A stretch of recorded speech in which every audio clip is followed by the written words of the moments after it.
அனைவருக்கும் வணக்கம். இந்த வீடியோல நம்ம ஒரு ஜாப் நோட்டிஃபிகேஷன் தான் நம்ம வந்து பார்க்க போறோம். என்ன ஜாப் அப்படின்னு பார்த்தோம்னா, வில்லேஜ் அசிஸ்டன்ட் அதாவது கிராம உதவியாளருக்கான ஜாப் வேக்கன்சி வந்து நம்ம தமிழ்நாட்ல வந்து அனௌன்ஸ் பண்ணியிருக்காங்க. இப்போ வந்து பார்த்தீங்கன்னா, ஒரு 8 அல்லது 9 மாவட்டங்களுக்கு மாத்திரம் தான் இப்போதைக்கு அனௌன்ஸ் பண்ணியிருக்காங்க. ஒன் பை ஒன்னா வந்து அனௌன்ஸ் பண்ணிக்கிட்டே இருக்காங்க. ஸோ இப்போ வந்து பார்த்தீங்கன்னா, அதுக்கு வந்து என்னென்னலாம் தகுதிகள் வேணும், என்ன கல்வி தகுதி வேணும், எவ்வளோ சம்பளம் அப்படின்ற டீட்டெயில்ஸ் எல்லாமே நம்ம வந்து பார்க்கலாம். அதுக்கு வந்து எப்படி அப்ளை பண்றது அப்படின்றதையும் நம்ம வந்து இந்த வீடியோல நம்ம வந்து பார்க்கலாம். இப்போ வந்து பார்த்தீங்கன்னா வந்து திருவண்ணாமலைக்கு நான் வந்து எடுத்திருக்கேன். ஸோ திருவண்ணாமலையில வந்து பார்த்தீங்கன்னா, மொத்தம் இவ்வளோ ஊருக்கு வந்துட்டு வேக்கன்சி வந்து விட்டுருக்காங்க. ஸோ இதில வந்து ஒரு நோட்டிஃபிகேஷன் வந்து நம்ம ஓப்பன் பண்ணி பார்க்கலாம். இந்த ஒரு நோட்டிஃபிகேஷன் பார்த்தாலே நம்மளுக்கு போதும். மத்த ஊருக்கு எல்லாமே வந்து பார்த்தீங்கன்னா, சேம் குவாலிஃபிகேஷன் தான் வந்து கேட்டிருப்பாங்க. கிராம உதவியாளருக்கு வந்து பார்த்தீங்கன்னா, எல்லா மாவட்டத்துக்கும் வந்து பார்த்தீங்கன்னா, ஒரே மாதிரியான குவாலிஃபிகேஷன் தான் வந்து கேட்டிருப்பாங்க. நம்ம வந்து இப்போ அந்த டீட்டெயில்ஸ் நம்ம வந்து பார்க்கலாம். இந்த நோட்டிஃபிகேஷன் லிங்க் மேல நீங்க வந்து கிளிக் பண்ணீங்கன்னா, உங்களுக்கு வந்து பிடிஎஃப் வந்து ஓப்பன் ஆகும். இந்த லிங்க்ஸ் எல்லாமே வந்து பார்த்தீங்கன்னா, எவ்வளோ மாவட்டத்துக்கு வந்து விட்டுருக்காங்களோ, அவ்வளோ மாவட்டத்துக்கான லிங்க்கும் நான் வந்து வீடியோக்கு கீழ டிஸ்கிரிப்ஷன்ல குடுக்குறேன். நீங்க வந்து கிளிக் பண்ணி உள்ள வந்து இந்த நோட்டிஃபிகேஷன் வந்து நீங்க வந்து பாருங்க. இப்போ வந்து ஒரு நோட்டிஃபிகேஷன் நம்ம வந்து ஓப்பன் பண்ணி பார்க்கலாம். இந்த மாரி நம்மளுக்கு வந்து பிடிஎஃப்ல இந்த மாரி ஓப்பன் ஆகும்.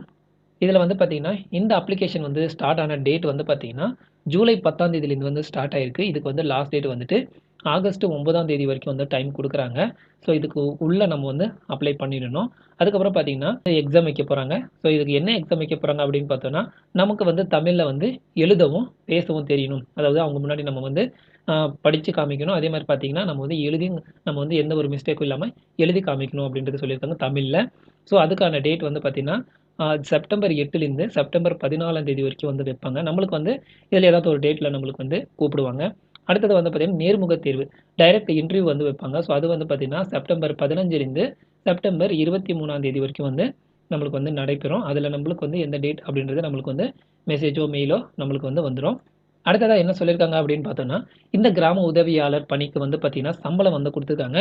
ஸோ வந்து ரூ. 11,100லேருந்து ரூ. 35,100 வரைக்கும் வந்து சேலரி வந்து குடுக்குறாங்க. இப்போ வந்து பார்த்தீங்கன்னா, திருவண்ணாமலை மாவட்டத்தில எந்தெந்த ஊர்ல வந்து இது வேக்கன்சி இருக்கு அப்படின்றது லிஸ்ட்டும் வந்து இந்த பிடிஎஃப்லயே வந்து குடுத்துருக்காங்க. இதே மாரி பார்த்தீங்கன்னா, எல்லா மாவட்டத்திலயும் அந்த லிங்க் ஓப்பன் பண்ணி பார்த்தோம்னா, நம்மளுக்கு எந்தெந்த ஊர்ல இருக்கு அப்படின்றத குடுத்துருப்பாங்க. அத நம்ம ஒரு வாட்டி நம்ம இந்த பிடிஎஃப்ல நம்ம வந்து பார்த்துக்கணும்.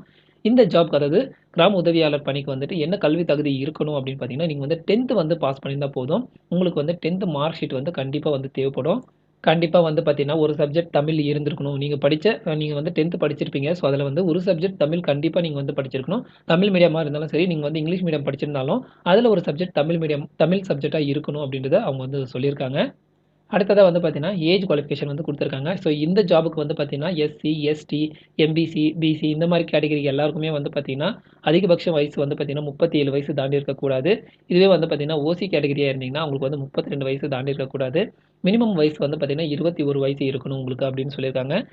அதே மாரி பார்த்தீங்கன்னா, இந்த ஜாப்க்கு வந்து ஏஜ் கன்ஸ்ட்ரக்ஷனும் வந்து இருக்கு. ஸோ மாற்றுத்திறனாளிகள் இவங்களுக்கெல்லாம் பார்த்தீங்கன்னா, 10 வருஷம் வந்து கூடுதலா வந்து இருக்கலாம் அப்படின்னு சொல்லியிருக்காங்க. அதாவது 10ன்னா 37ஆ இருந்துச்சுன்னா, அவங்களுக்கு வந்து 47 வயசு வந்து அதிகபட்சமா இருக்கணும். அதே மாரி பார்த்தீங்கன்னா, ஓசி கேட்டகரில பார்த்தீங்கன்னா, 32ன்னா 42 வயசு அதிகபட்சமா வந்து மாற்றுத்திறனாளிகளுக்கு வந்து ஏஜ் ரிலாக்சேஷன் வந்து குடுக்குறோம் அப்படின்னு சொல்லியிருக்காங்க. அதே மாரி பார்த்தீங்கன்னா, முன்னாள் ராணுவ வீரர்கள் இவங்களுக்கு வந்து பார்த்தீங்கன்னா, அதிகபட்ச வயசு வந்து 50 வந்து தாண்டி இருக்கக்கூடாது. இதில வந்து பார்த்தீங்கன்னா, எஸ்சி, எஸ்டி கேட்டகரி அவங்களுக்கா இருந்தீங்கன்னா, 55 வயசு வந்து தாண்டி இருக்கக்கூடாது அப்படின்றத அவங்க வந்து சொல்லியிருக்காங்க. அடுத்ததா இந்த பிடிஎஃப்ல வந்து பார்த்தீங்கன்னா, சில இன்ஸ்ட்ரக்ஷன் வந்து குடுத்துருக்காங்க. ஸோ இந்த ஜாப்க்கு அப்ளை பண்றவங்க அந்த மாவட்டத்த சேர்ந்தவங்களா இருக்கணும் அப்படின்னு சொல்லியிருக்காங்க. அதுக்கப்புறம் பார்த்தீங்கன்னா, உங்களுக்கு வந்து தமிழ்ல வந்து ஈஸியா வந்து பேசவும், அது வந்து எந்த ஒரு மிஸ்டேக்கும் இல்லாம எழுத தெரிஞ்சிருக்கணும் உங்களுக்கு அப்படின்றத சொல்லியிருக்காங்க.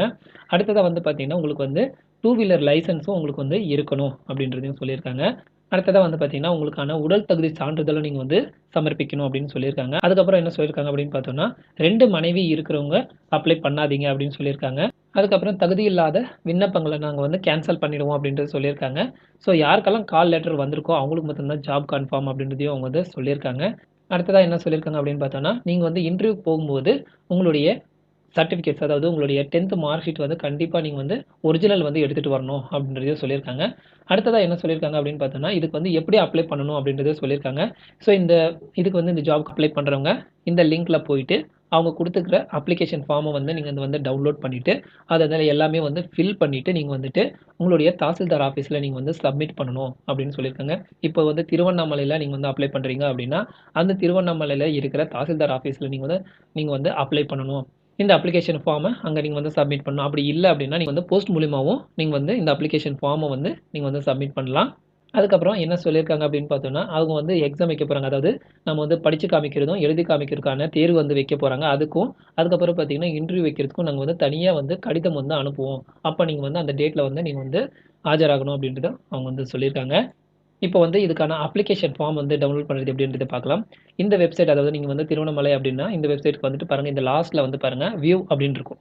இத வந்து கிளிக் குடுத்தீங்கன்னா, உங்களுக்கு வந்து அந்த அப்ளிகேஷன் ஃபார்ம் வந்து ஓப்பன் ஆயிடும். இதுல வந்து அவங்க கேட்டுக்கிற டீட்டெயில்ஸ் எல்லாமே நீங்க வந்து ஃபில் பண்ணி நீங்க வந்து அனுப்பணும். பாருங்க உங்களுடைய பேரு, பதிவு எண், அதுக்கப்புறம் ஆங்கிலத்துல நீங்க வந்து உங்களுடைய பேரும், தமிழ்லயும், இங்கிலீஷ்லயும் வந்து எழுதுங்க அப்படின்னு சொல்லியிருக்காங்க.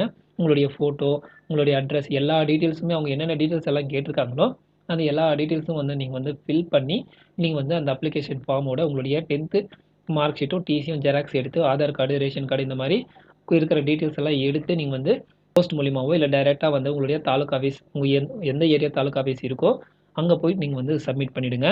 இது வந்து இது வந்து பார்த்தீங்கன்னா, திருவண்ணாமலைக்கான நோட்டிஃபிகேஷன். இதே மாரி பார்த்தீங்கன்னா, எல்லா டிஸ்ட்ரிக்ட்டுமே பார்த்தீங்கன்னா, சேம் நோட்டிஃபிகேஷனா தான் இருக்கும். ஸோ, இப்போ வந்து பார்த்தீங்கன்னா, ஒரு 6, 7 டிஸ்ட்ரிக்ட் தான் விட்டுருக்காங்க.